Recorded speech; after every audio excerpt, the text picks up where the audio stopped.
حبايب قلبي ازيكم؟ النهارده هنعمل مع بعض الفراخ المحشيه بالفريك. هعملها معاكم النهارده في الكيس الحراري باحلى واسرع تتبيله هتشوفوها. عملت معاكم قبل كده البط المحشي بورق العنب في الكيس وطلع تحفه. النهارده هنجرب مع بعض الفراخ. ما تنسوش بقى تحطوا لايك للفيديو، ولو انتوا مش مشتركين يا ريت تشتركوا وتفعلوا جرس كل هتوصلكم اشعارات بكل الوصفات. تعالوا كده نعمل التتبيله. هنعملها في الكبه او الخلاط ينفع. هحط كده طماطمايه وبصلايه وقرن كده من الفلفل، وعليهم كده ليمونه، وهحط معلقه كبيره من زيت الزيتون، معلقه كبيره من الخل. بالنسبه بقى للبهارات بتاعتنا هحط كده معلقه من الكمون، معلقه من الفلفل الاسود، وهحط معلقه كده كزبره ومعلقه من الكاري عشان يدي معايا لون، وهحط معلقه من الملح. وهضرب بقى المكونات دي كلها كده في الكبه او الخلاط لحد ما تنعم معايا تماما بالشكل ده. عايزه اقول لكم ريحتها تحفه جامده جدا. بصوا شكلها. هاخد بقى التتبيله وعشان ابدا احطها على الفرخه، هجيب الفرخه كده في البوله وهبدا اعمل لها فتحات كده بالسكينه عشان التتبيله تخش كده جوه انسجه الفراخ وتبقى تتشرب منها كويس. هاخد التتبيله واحطها في قلب الفرخه وفي تحت الجلد وفي كل حته، وهدعكها كويس جدا في الفراخ بتاعتي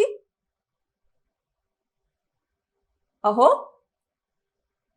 هسيب الفراخ بتاعتي لمده ليله كامله في التتبيله او حسب ما وقتكم يسمح يعني. وبعد كده تعالوا بقى نشوف الفريك بتاعنا دلوقتي. طبعا منقينه كويس. هحط له شويه ميه بس كده، يعني انا مش هنقعه وقت طويل، يعني قبل ما اشتغل فيه على طول كده. بعد كده هجيب بقى الحله وهحط فيها معلقه من السمنه، وهحط البصله بتاعتي يا دوبك تصفر. هننزل بقى البهارات بتاعتنا. هحط مرقه كده من اللي هي البودر، فلفل اسود، هحط كمان عليهم بهارات، وبعد كده هحط كزبره، هحط ملح، وهحط جزر كده مبشور بيدي معايا طعم حلو قوي في الحشوه. وهعمل كده هبشر كده جوز الطيب. وبعد كده هننزل الفريك بتاعنا بعد ما صفيناه كويس جدا من الميه، وهنقلب بقى الحاجات دي كلها كده مع بعض، البصل مع التوابل مع الفريك بتاعنا.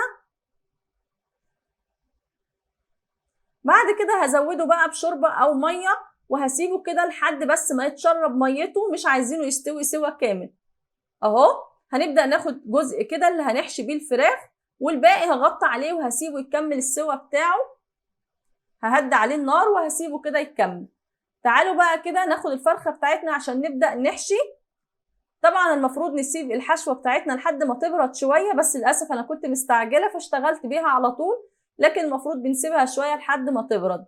هاخد الحشوه بتاعتي بقى وهبدا احشي بيها الفراخ من جوه ومن تحت الجلد ومن الزور ومن كل حته اهو.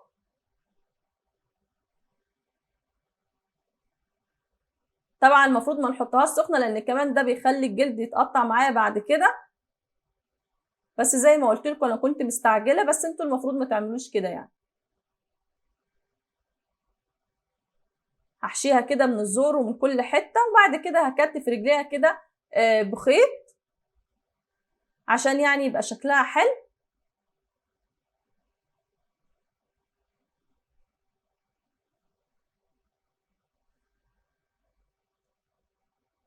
تعالوا بقى نجيب الكيس بتاعنا وهبدا احط فيه شويه كده من الدقيق عشان ده ما يخليهوش يعني الجلد يلزق كده في الكيس بعد كده لما تستوي، ولما يطلع معايا الجلد في الكيس. هشيل الدقيق الزياده وهاخد الفرخه بتاعتي وهحطها كده جوه الكيس بتاعي.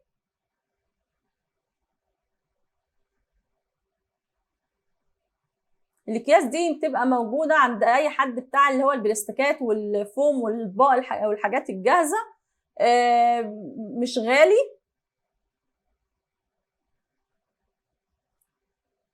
هحط بس شويه كده من التتبيله عشان تدي معايا لون.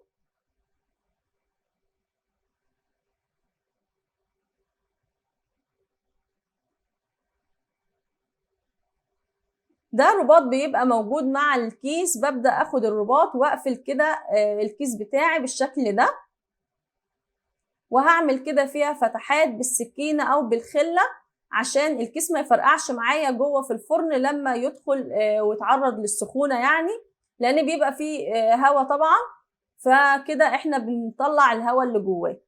تمام.